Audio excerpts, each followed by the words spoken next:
Welcome to Evolve to Succeed, the podcast that brings together business owners, leaders and experts to talk about their business journeys and provide them with invaluable insights and explore the link between personal and business success. I am your host, Warren Munson, founder of Evolve. I have previously founded, grown and successfully exited 3 businesses in the business services and technology sectors. I have a passion for helping and advising businesses and seeing them succeed. We all know that leading and running a business comes with its own unique joys and challenges, and Evolve provides the advice, guidance and support to the business, you and your teams on that journey, be that if you're starting, growing or looking to exit or step away from your business. We do this through our Ignite, Thrive and Optimise programs and services, which includes strategic advice, coaching and mentoring, leadership training, funded business support and so much more. If you want to learn more about Evolve, then please do go to evolveadvisory.co.uk or connect and message me on LinkedIn. For now though, let's just get on with the show. Today, I'm talking to Ben Gibbons, co-founder of Circular 11, a company that transforms low-grade plastic waste into building materials and household products. With Circular 11, Ben and his fellow founder Connor Winter are aiming to establish a viable market for the often overlooked film-based plastics that constitute 50 to 80% of global packaging waste. Particularly prevalent in emerging markets, much of this plastic is either openly burned or ends up polluting the oceans. Through the application of composite and biocomposite technology, Circular 11 elevates this waste to produce beneficial items that can be recycled repeatedly. This approach enables closed-loop, local circular economies that provide accessible solutions for communities worldwide. Amongst other topics during this conversation, we learn how the idea for Circular 11 was born during a waste management project in Nepal. And Ben talks with great honesty, humility and reflection on the entrepreneurial journey and all its pleasures, challenges and stumbling blocks. This includes angel investment versus venture capital, grants writing, the advantages of being part of a business accelerator and the peer group programs he's participated in, together with overcoming the old enemy imposter syndrome. It's a great conversation with someone who really is passionate about their cause and has given a lot of thought about the meaning of what they do and what they ultimately want to achieve as both an entrepreneur and as a human being. I hope you enjoy this episode and this conversation as much as I did. Hi Ben, welcome to the Evolve to Succeed podcast. Thank you so much for having me. Really looking forward to our conversation. There's so much I'm sure that we're going to cover about particularly your startup journey actually, which from the outside sounds like it's got some really interesting kind of moments in it, and we'll touch on all of those. But for our listeners, perhaps you could briefly tell us what Circular 11 does. Yeah, sure. So we develop technologies to turn negative value plastic waste into building materials. The problem that society faces when it comes to plastic waste is that around 70% of it goes to either incineration or landfill, and a large percentage of that actually goes from recycling centres that are trying to do the right thing and trying to recover what value they can. And they send huge tranches, tons and tons and tons every day to waste because you can't separate the different polymers within it. And that cross-polymer contamination means that manufacturers can't use this kind of plastic. And so no matter how many recycled plastic products people want to buy, the actual input that's available to use from a manufacturing perspective is really limited. And so what we want to do is find ways to turn that huge section of plastic waste, that huge tranche, into a valuable input material.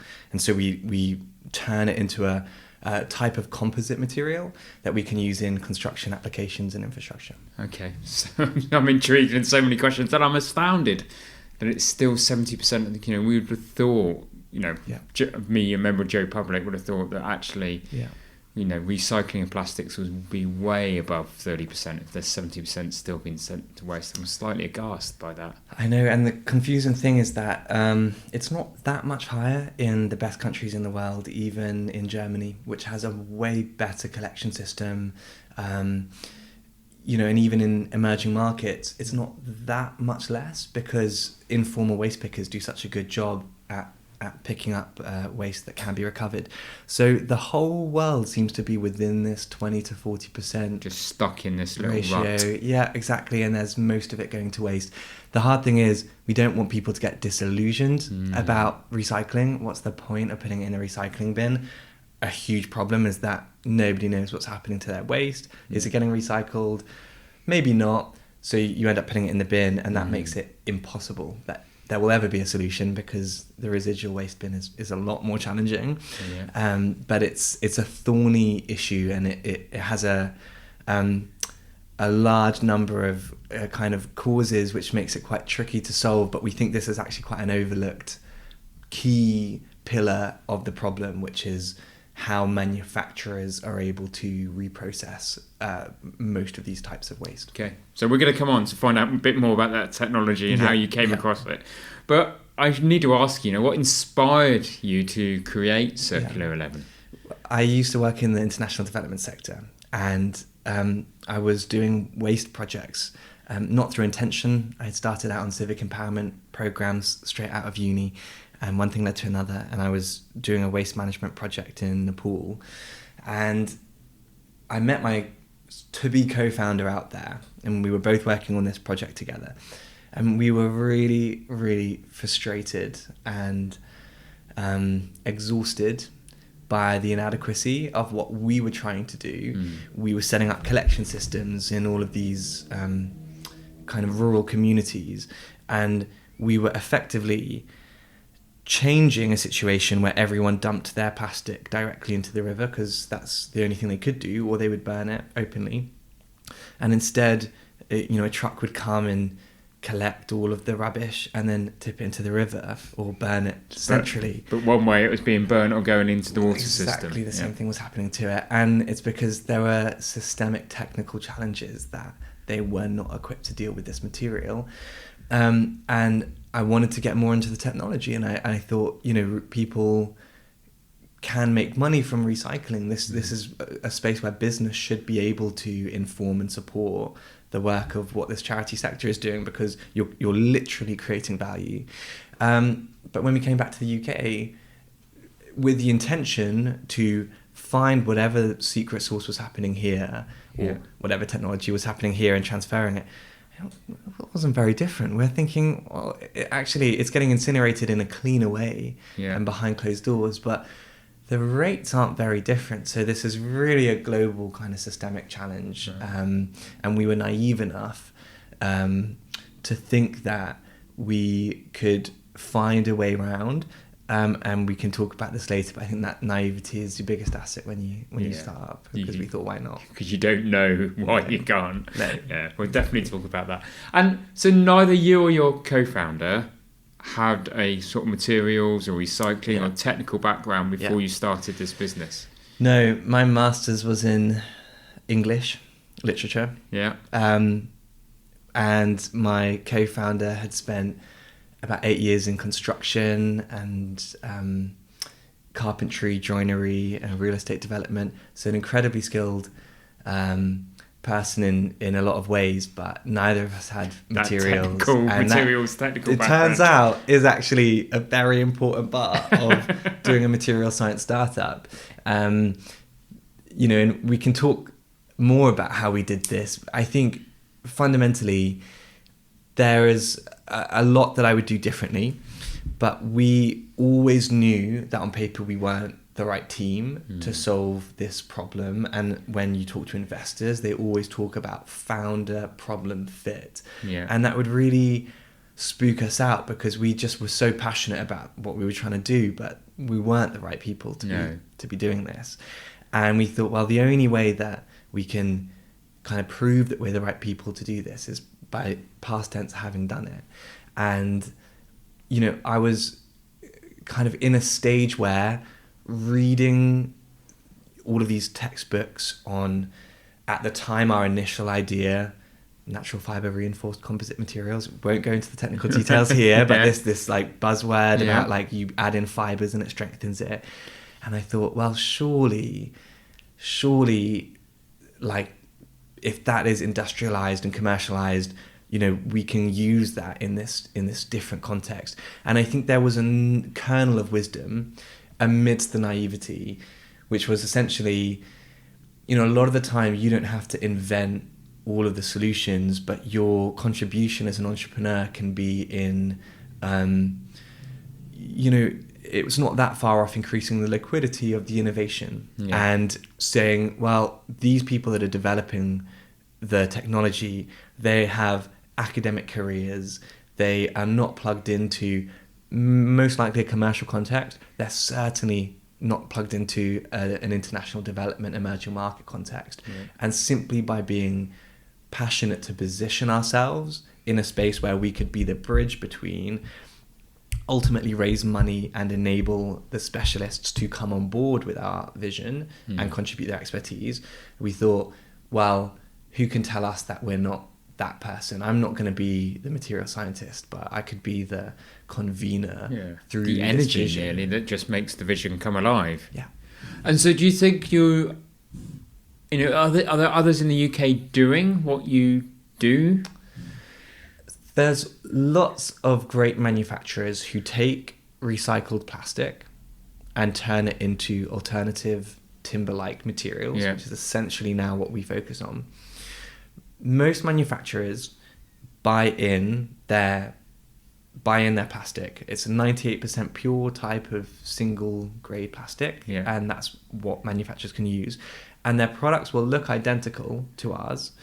And so plenty of people make the same things as we make. The whole issue is that if you buy 98% pure plastic and use it, you are not adding to the net amount of recycling in the system. Right, because they're using the 20-30% exactly that is pure. Your USP is you're taking the unpure and doing something different with that.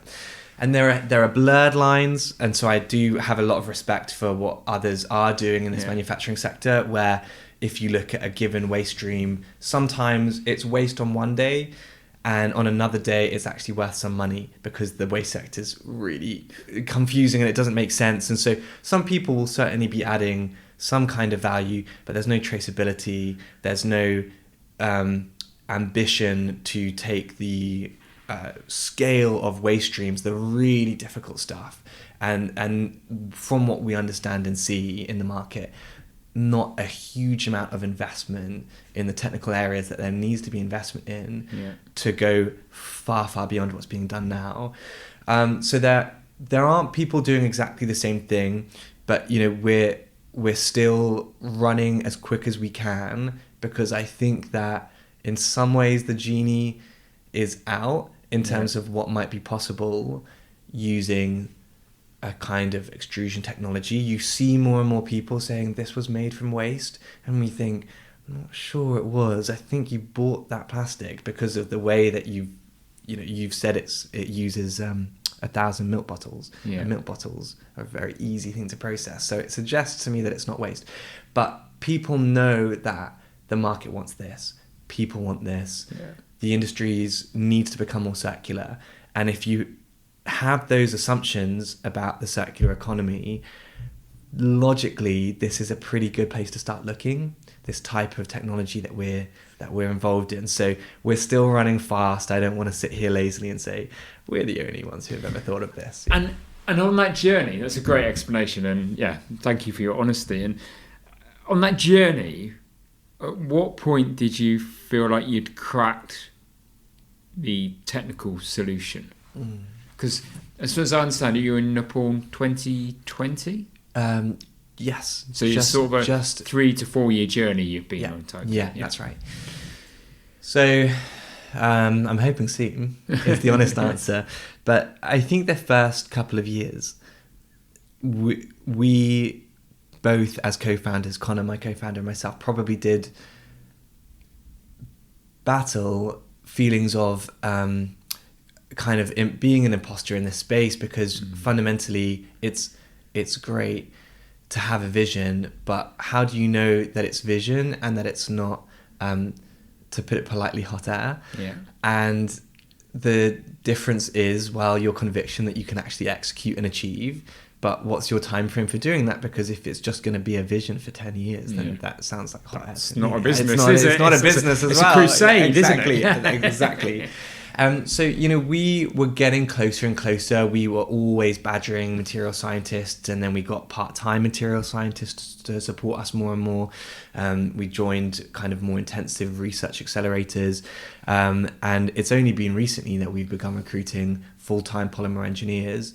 But I think that the confidence that this technology is fundamentally working has probably been quite new. In the last 6 to 9 months, we've started to get results, and we've started to commercialize large percentages of waste streams that make us feel like no one can change the fact that this is happening now. Yeah. And even though we're not quite where we want to be, we are achieving something, and there aren't technical experts we're talking to who don't get excited. There aren't people that are throwing out the basic concepts that we think can achieve this change. And I think that's been the last 6 months, which is great for us. But if you put that in context of our journey, that's a 3-year period where we kind of were driving with all will in the world a technology that, in your heart of hearts, you cannot be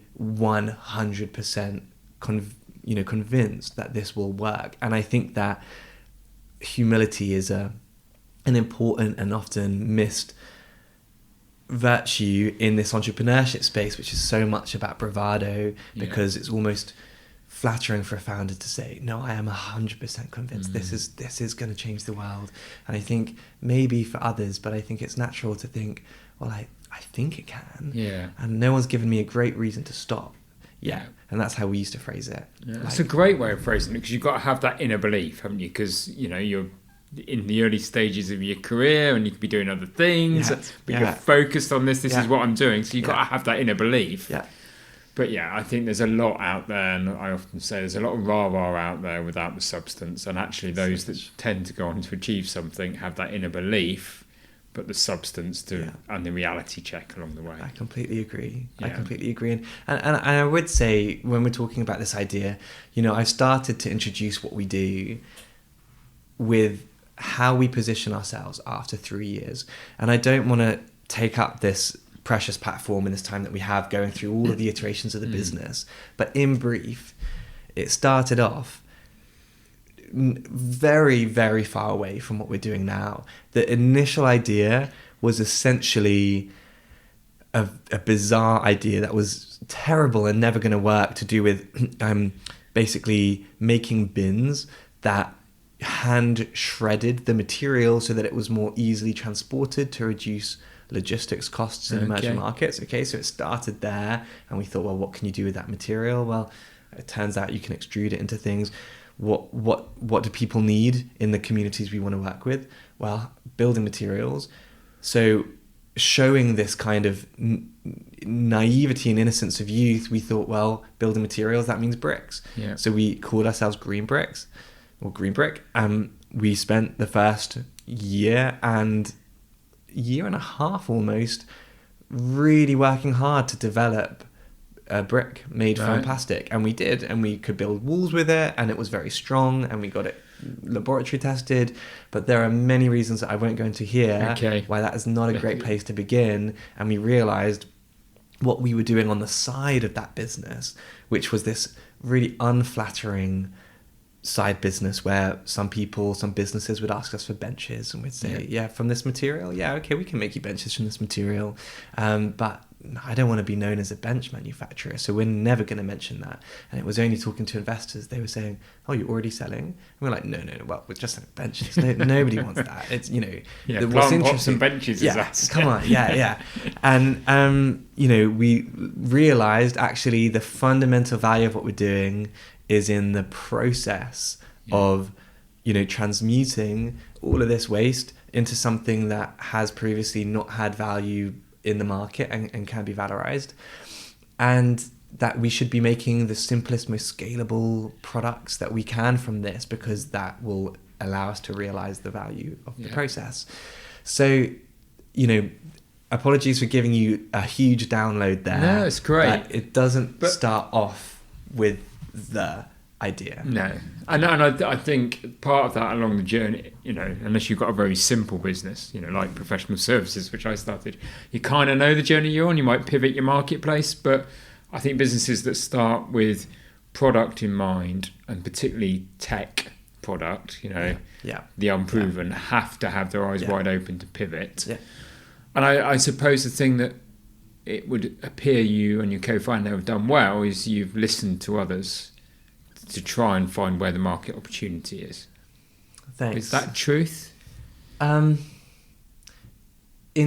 many ways, I think we have shown a good ability to reposition and pivot, and I'll give ourselves that, because I think that a lot of the time I see people have to wind up at a startup early. Yeah. I think it's because you're exhausted of reimagining yourself, and it's not that the idea was wrong, because the idea is always wrong. Yeah. That's a given, that the idea was wrong, because how could it be right? How could you guess the complex marketplace that we live in and everything else? The only reason I hesitate is, the idea of us discerningly spotting opportunities from afar and with a composed manner selecting a better, this was just through bruises and like bludgeoning to the face as we kind of hit this brick wall enough times, and then slowly start to realize that there's a doorway nearby, and we go through. That. And I suppose those of us that have started businesses and listening to the podcast will understand that need for perseverance, to keep finding the energy to keep going. But those that are perhaps listening to this podcast that are early in their startup journey, or even thinking about starting a business, what hints and tips would you give them about maintaining the perseverance and energy, Ben? That's a great question, and the crucial question. And I think that to be able to value your own vision is the hardest and the most important thing. And, to be able to use, for example, a generous present tense where at an early stage you aren't doing anything. Realistically, it is just an idea, and you're just, quote unquote, someone pitching in front of people or chatting to a few experts here and there. But the ability to kind of buy into your own belief in what is possible in the future is what distinguishes, entrepreneurs from any other class of activity. That's, also important. And so I think just being able to allow that, and for that not to have to be a deluded belief. You don't have to convince yourself that you have some God-given insight. In fact, you probably shouldn't think that you have a God-given insight, but to be able to appreciate the pure drive and kind of creative impulse within you is really hard to do when you're knocked about and experts say, or anyone says this isn't a good idea, because they're probably right, and they're probably right in many ways at least, and you actually need to take some of that on board. I don't like the myth of the kind of absolutely solo entrepreneur that just has this ambition separate and above the world and will destroy everything in their path. It's much more of a dance, and you have to be sensitive, but you have to believe. I love that. It's much more of a dance. And part of that process, isn't it? And you've talked about it openly, about that piece around, and many of us still can and have that imposter syndrome. Yeah. What have you done over the years, and I know it's still a relatively short period of time, to make sure that you're not listening to that voice of the imposter? To be candid, even in the last year, as we've begun to scale rather than just ideate and be a startup, there are so many knocks along the way. It takes a little bit of time for me and my co-founder to come together and say, I think we've lost a bit of vision over the last few months, and I think that we need to get back that vision, and that's probably going to keep on happening because you get knocked about. But I think that it takes a lot to be able to discern and put maturely what you can contribute to a given commercial space or given social problem. And I think that it's a really underrated skill. For example, to use myself as an example, not because I'm the best example, but just because it's obviously the thing that's most strongly, that's what happens. Yeah. You know, we had so many things that were kind of that made us less than an ideal team. So many things, and we could have made that list as long as we wanted, but we had a really great energy as a team, a really important sense of mission, and I think a resilience that you know, we got out business loans right at the start of our journey and started to do stuff rather than just talk about stuff. And I think that if I was much older in my journey and, you know, was able to look back at, I would love to kind of see people who didn't have that much of an idea about their specific space, but had a resilience and a drive and a kind of you know, like go-getting kind of spirit. And I suppose, that's what you're saying. So it's that go-getting spirit, isn't it? That that naivety nearly that just goes, okay, let's just do this. And the commitment, I suppose, because if you start taking out loans, you start to do things, you then kind of go back. But probably the thing that I would call what you probably had is that true North Star. And maybe that when you're feeling that imposter, you're like, no, that's where we're going. That's what we are. That's who we should be. That's the problem we're going to solve some way, somehow. That's exactly it. And, you know, I think that the last thing that I'd add into this kind of space is, you know, sometimes, you know, it's not just about overcoming a voice of anxiety. There are kernels of wisdom and truth in everything. And as I mentioned before, I think humility, self-awareness, and awareness of one's own limitations, those are good things. Those are important traits in an entrepreneur.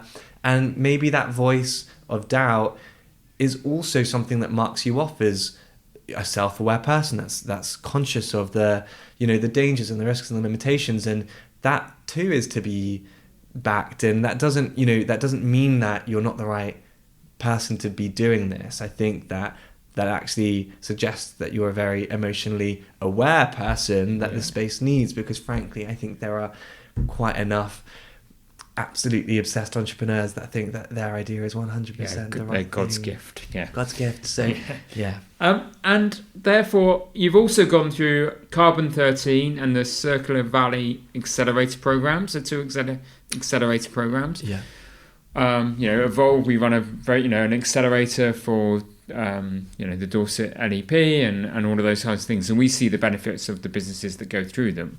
But for you, what are the benefits of running those accelerator or being participants in those accelerator programs? So they really defined who we have become. They've been absolutely massive in our journey, and the biggest reason is because the caliber of people who we were with.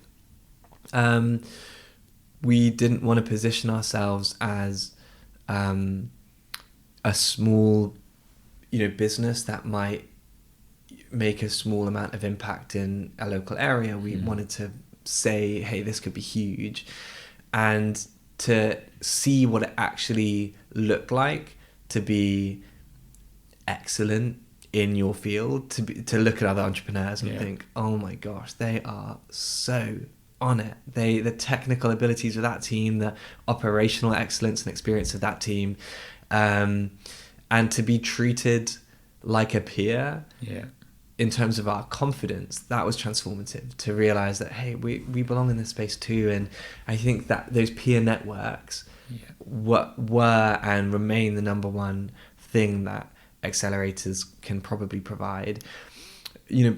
But in addition to that, we didn't know anything about frankly, business.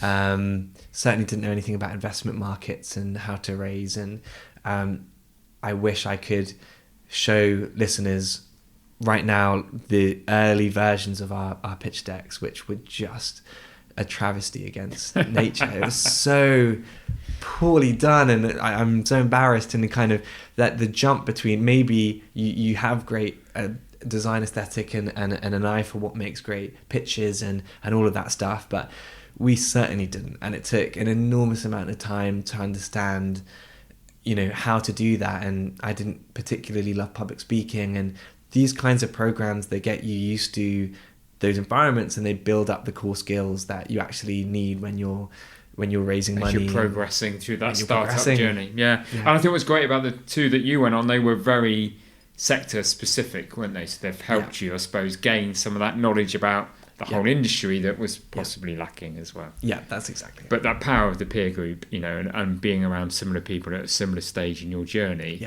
and sharing your stories is really powerful, isn't it? And it makes you feel like you're not alone. Yes. You know, because sometimes you feel like even you've got a co-founder, it's just the two of you against the world. Exactly. And when you realise others are there and they're doing the similar thing, that's I can't underrate that, actually. Yeah. It makes the world of difference, because you're part of an ecosystem, and ultimately what you would love to get to is the point where this is in some ways a job. It's never going to be just a job. But I think it's very helpful to be able to contain and make sustainable the workload of an entrepreneur, is to see it like other people have skill sets that I don't have, and I have certain other skill sets, and I'm like my peers here in that they kind of have these skill sets. And I think that just ability to see other people, there's some natural thing which allows us to get a bit more secure in identity, you know. Yeah, definitely, absolutely. Awesome. And you've touched on it yourself, and it's something I wanted to, you know, talk to you about, because you've successfully raised through grants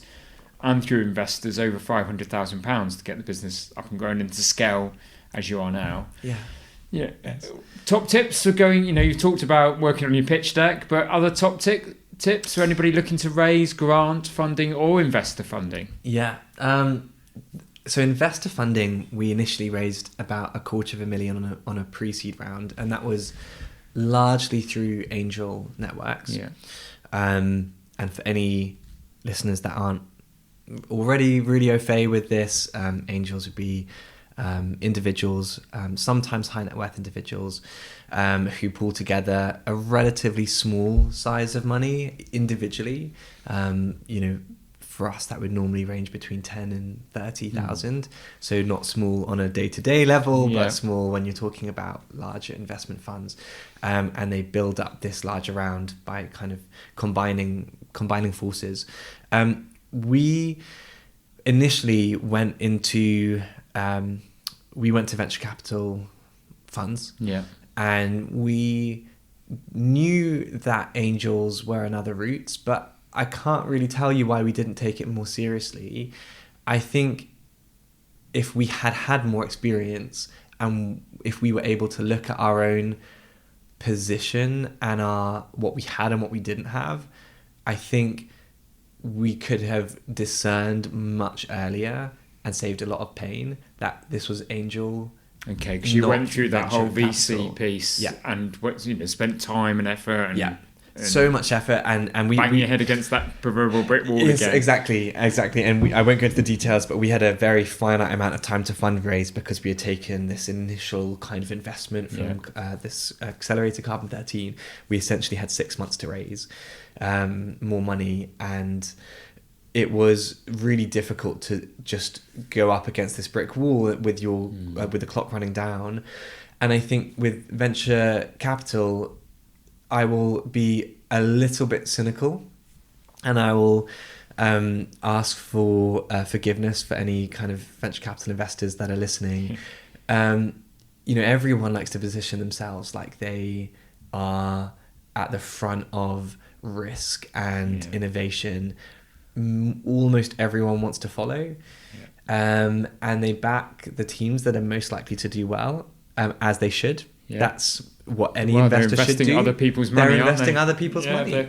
They're the custodian yeah. of other people's investment, aren't they? That, I think fundamentally that's it. It's nothing. It's no bad word. Whereas when you're dealing with the angel, it's their money, it's their risk reward. Yeah. And so I think if we were a team that had more, if there was a better founder problem fit, we had multiple PhDs within the team, and we had already commercialized in a really successful way. And or because if you have qualifications, you can leverage credibility in different ways. I think we could have painted a picture that venture capitalists could have got on board with.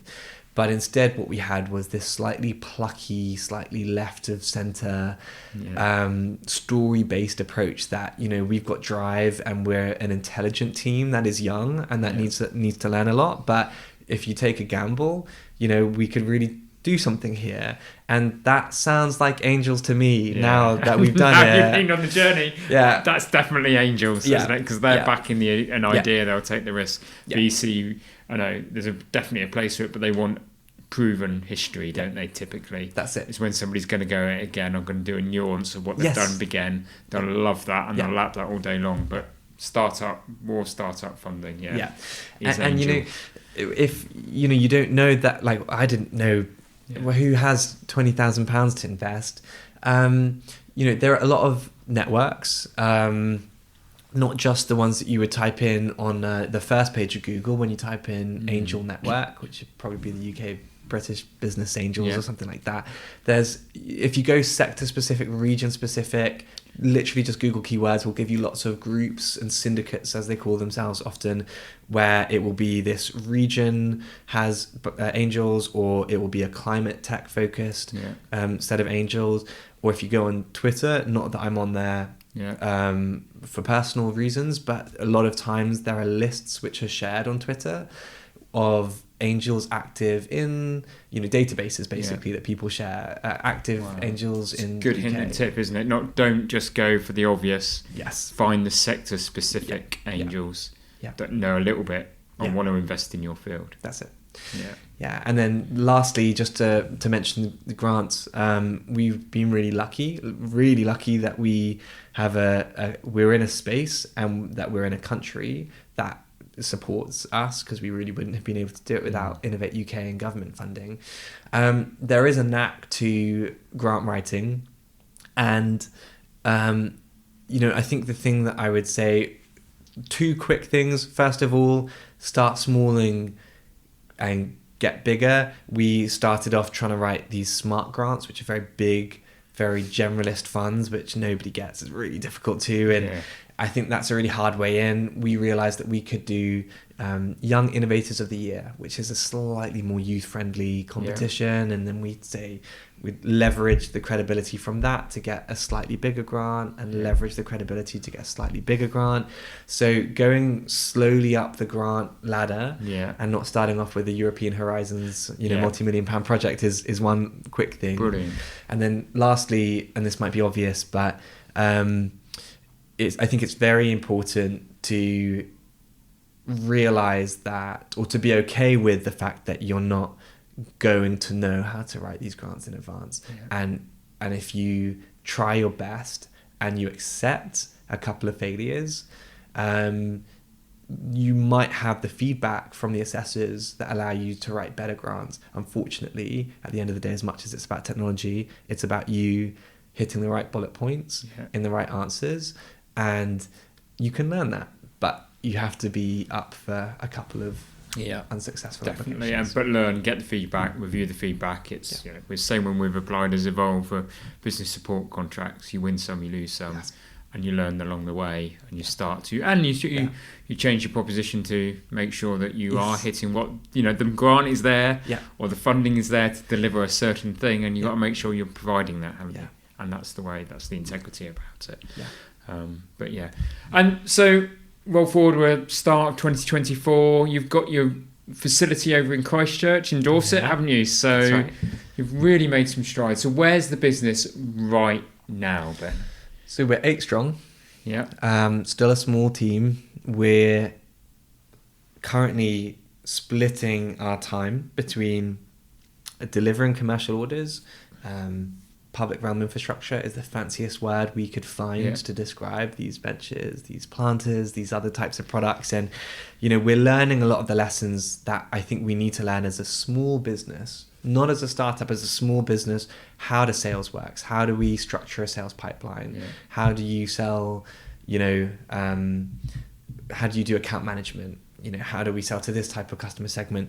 These are lessons that everyone needs to learn, and that just because it's common doesn't mean that we're somehow actually better suited to it than a non-startup. We're quite humbled, I think, over the last few months about how much work we need to do to set up our processes and our structures.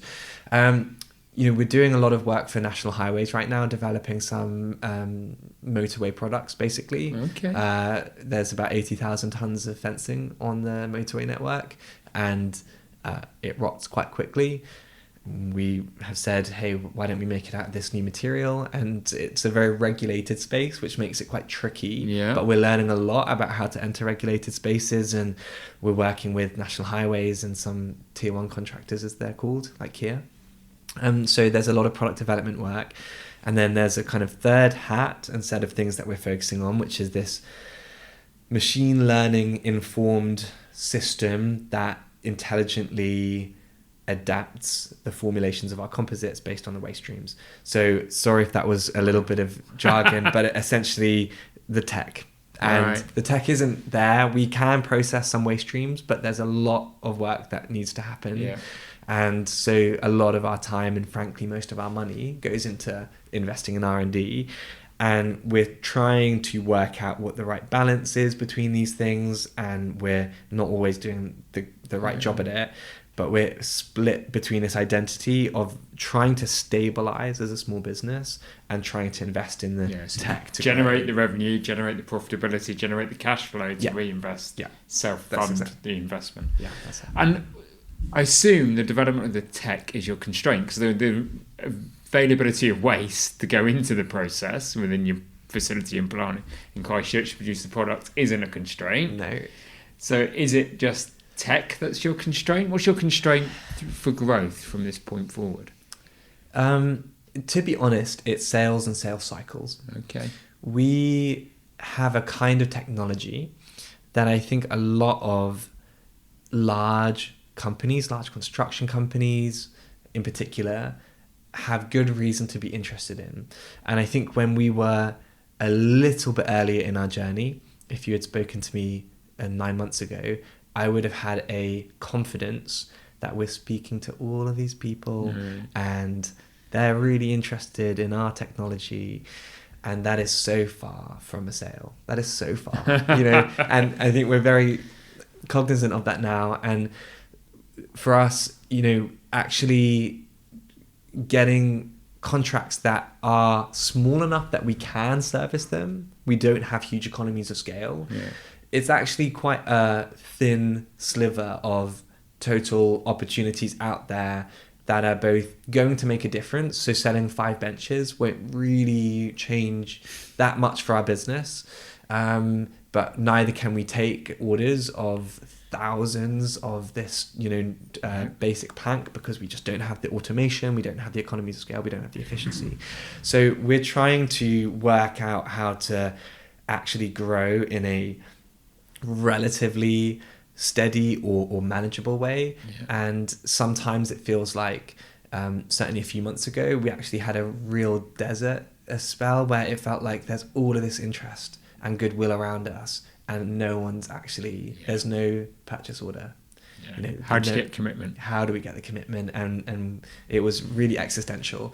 And then other times, we're lucky and a few things come in at once, but it's hard for us to negotiate and navigate that. And it's not like that's with infinite abundance guaranteed in the future. I mean, do we expand, or are we going to go through another desert spell? So I think we're just trying to stabilize in part and kind of manage that growth curve. I think fundamentally, if we have the ability to, if we understand how to generate those sales or clinch that, we can manage everything else. Okay. Yeah. And just, do you see yourselves in future being a manufacturer of product company, or do you see yourself developing the tech and the machinery that you'll sell to others to manufacture product? Because there is, so it feels to me like there's two ways you could go here. Yeah. Oh, you put your finger so on it. You put your finger so on the question. I almost,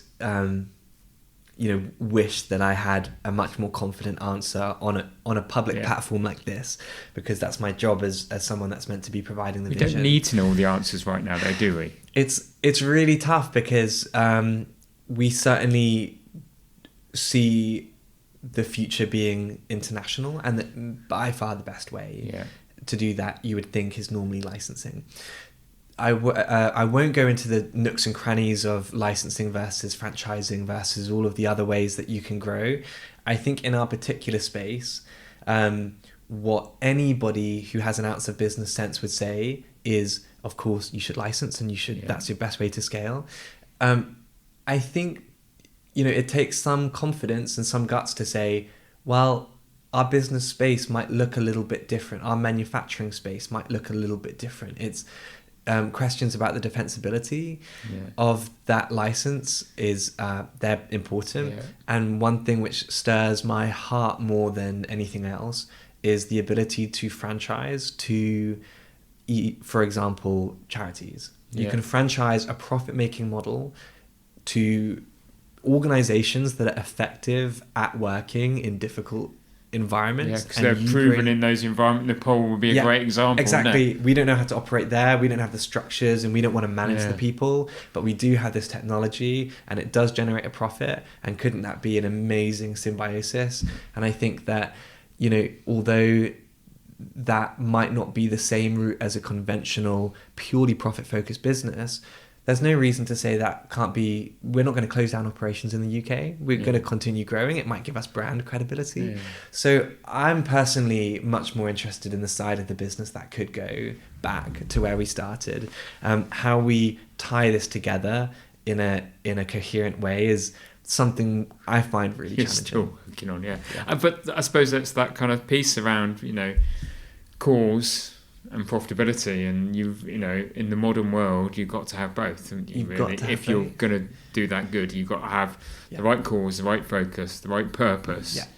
But you can't do it without the profitability of a core business, can you? That's exactly it. And for me, it's this very existential pull between, we've been focusing on our UK business now for 3 years, and I frankly am much more motivated by other things, and sometimes we catch ourselves thinking, are we still doing what we wanted to do? Because we wanted to go into communities that urgently needed recycling solutions, but fundamentally we're going to be able to contribute a lot more if we are competent business people, and if we have a technology. And I think that giving that time to grow is what we need to do first.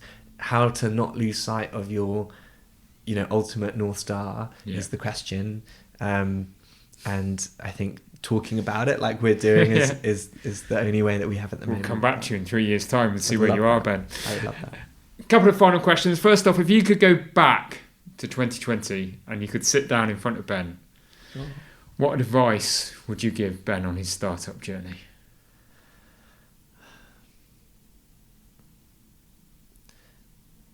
Just close your eyes and commit. Okay, commit. Yeah, don't overthink, because I would not necessarily advise other people. I think we chose a very risky route. I would not suggest that everyone should go and get business loans which have personal collateral. I think there are lots of good reasons not to do something like that, and nothing would have happened if we hadn't done that. But close your eyes and commit and believe. Cool, love that. And your own personal definition of success. What does success mean for Ben as a human and as an individual? I think if we were able to quantify the social and environmental impact in a really clear way, so we were able to say, look at all of these people that have jobs, and this number of tons of carbon that's been saved from being incinerated. I think I'd be really proud if I could sit in a company of other people who were doing awesome social enterprises, and if I felt like a peer in that environment, that would be success for me. Perfect, brilliant. And if people want to learn more about Circular 11, more about you, Ben, where can they go? Thanks. Go on Instagram. My co-founder's all over it on our account, so Circular 11 on Insta or LinkedIn, and reach out to us on email, ben@circular11.com. Super happy to hear from any listeners and learn from them. The door is always open. Brilliant. Ben, I've loved our conversation. You've got some true values at your heart of the business that's come through loud and clear, and you've been really generous with your advice to others that are on their journey. So thank you for being a great guest on the Evolve to Succeed podcast. Oh, it's been such a pleasure. No, thank you. Thank you for listening to the Evolve to Succeed podcast. My hope with every episode is that you've learned something new or heard something that challenged your way of thinking and further motivated you on your path towards becoming a more knowledgeable, informed and inspired individual and business leader. And don't forget, if you'd like to learn more about Evolve and the services we offer and how we can help you and your business confidently start, grow and exit, then please go to evolveadvisory.co.uk. Please also help and support this podcast by subscribing, liking and giving us a positive review on your favourite listening platform. Thanks for listening and see you next week.